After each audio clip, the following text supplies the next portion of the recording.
Hello friends, आज हम senior citizens saving scheme के बारे में बात करेंगे जिसे हम SC/SSB कहते हैं। आइए देखते हैं स्कीम के बारे में, क्या खासियत है स्कीम की और क्या महत्वपूर्ण बातें हैं जो हमें ध्यान में रखना चाहिए निवेश के पहले। ये भारत सरकार की योजना है जो वरिष्ठ नागरिक तथा सेवानिवृत्त लोगों के लिए लागू की गई है। बहुत ही विशेष जमा योजना है ये। इसकी अवधि 5 साल के लिए, जिसे आप 3 साल के लिए और आगे बढ़ा सकते हैं। इसकी जो ब्याज दर होती है काफ़ी आकर्षक है। तिमाही ब्याज का भुगतान किया जाता है, मतलब क्वार्टरली पेमेंट होता है इसमें। और इसकी जो ब्याज दर होती है वो अन्य जमा योजना की तुलना में अधिक होती है। अगर आप सीनियर सिटीजन हैं और आपको एक साथ लमसम पैसा मिलता है और आप इसे चाहते हैं कि FD में जमा करके रखें, तो FD का जो रेट ऑफ इंटरेस्ट है और सीनियर सिटीजन सेविंग्स का जो रेट ऑफ इंटरेस्ट है, लगभग उसमें 1.5 से 2% का डिफरेंस आएगा।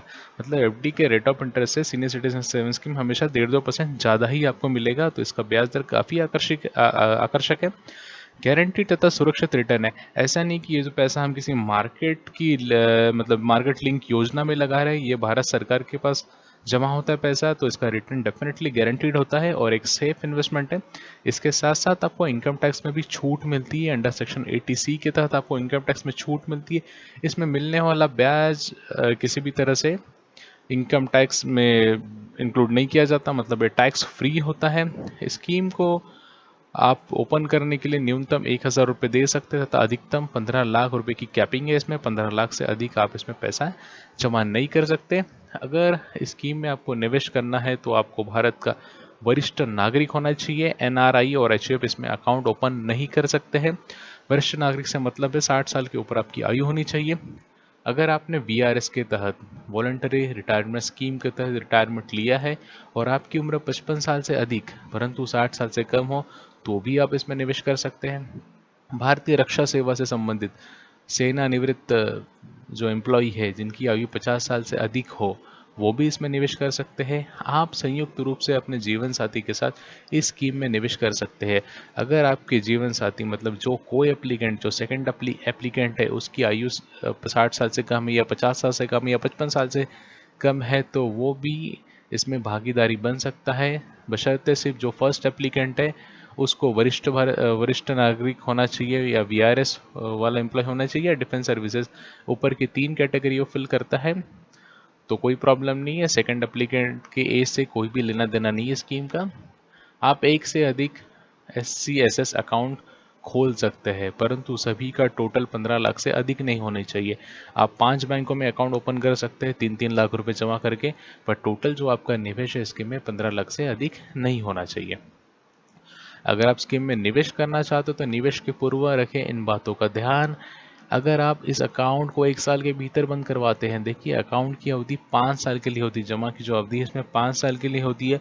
अगर 5 साल के भीतर आप इसे बंद करते हैं, मान लीजिए आपने अकाउंट ओपनिंग के 1 साल के भीतर अकाउंट बंद कराने के लिए अप्लाई किया है, तो आपको कुछ भी पैसा नहीं मिलेगा और जो आपको तिमाही इंटरेस्ट दिया गया है वो भी आपसे वापस लिया जाएगा।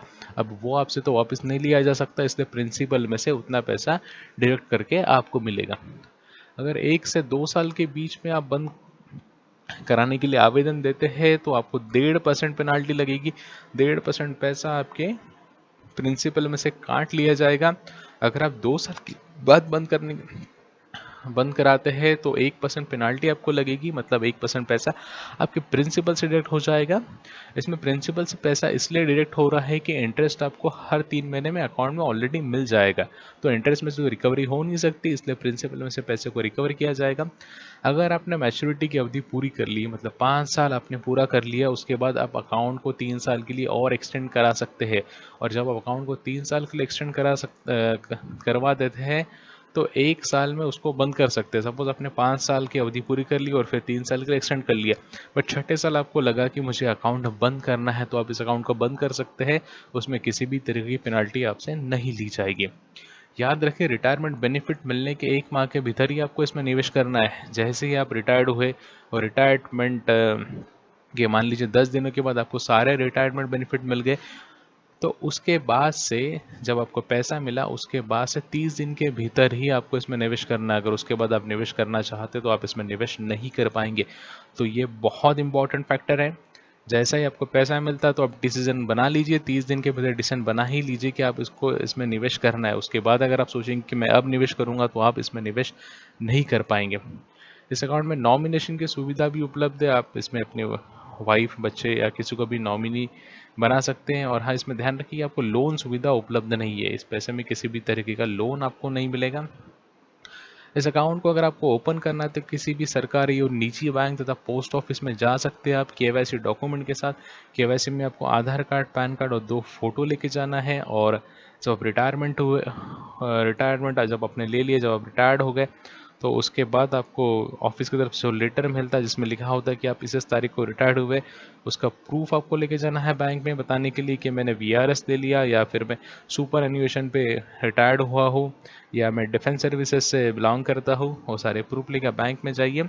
एक बहुत ही सिंपल फॉर्म होता है, 2 पेज का एप्लीकेशन फॉर्म है इसमें, वो फॉर्म फिल कर दीजिए और आप इसमें अकाउंट ओपन कर सकते हैं। अगर 1 लाख से कम का आपको इसमें निवेश करना है तो आप कैश में भी रकम जमा कर सकते हो, और 1 लाख से अधिक हो तो डीडी चेक या ऑनलाइन फंड ट्रांसफर के तहत आप इसमें पैसा जमा करवा सकते हैं।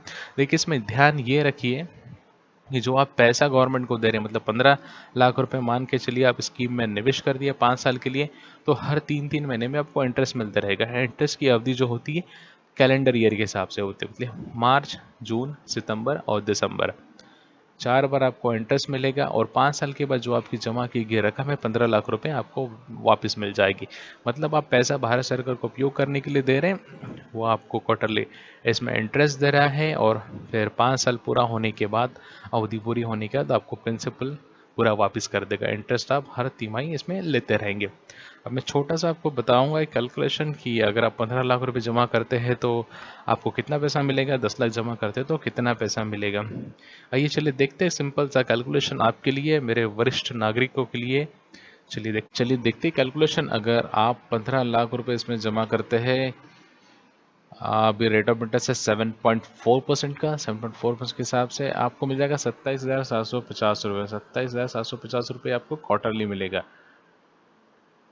27,750 अगर क्वार्टरली मिलेगा तो साल का आपका हो जाएगा 1,11,000 रुपये। 1,11,000 रुपये साल की इनकम हो जाएगी। देखिए आपको पेंशन तो मिलती ही होगी, पेंशन आपको मंथली मिलती रहेगी, क्वार्टरली ये पैसा मिलता रहेगा।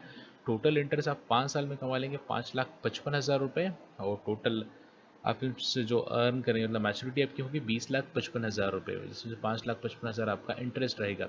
और 5 साल के बाद जो आपने रकम डिपॉजिट की 15 लाख रुपए की, आपको वैसे की वैसी वापस मिल जाएगी। तो बहुत अच्छा स्कीम है, हर तीसरे महीने में आपको ब्याज मिलते रहेगा और 5वें साल में आपकी पूरी रकम वापस मिल जाएगी। और मान लीजिए अगर आप 10 लाख रुपए इन्वेस्ट करते हैं इसमें,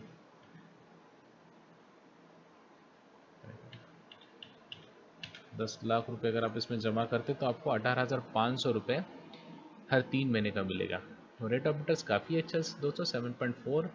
और अगर आप यही पैसे को बैंक की एफडी में जमा करके रखते हैं तो आपको रेट ऑफ इंटरेस्ट इतना नहीं मिलेगा, आपको काफ़ी कम पैसा मिलेगा।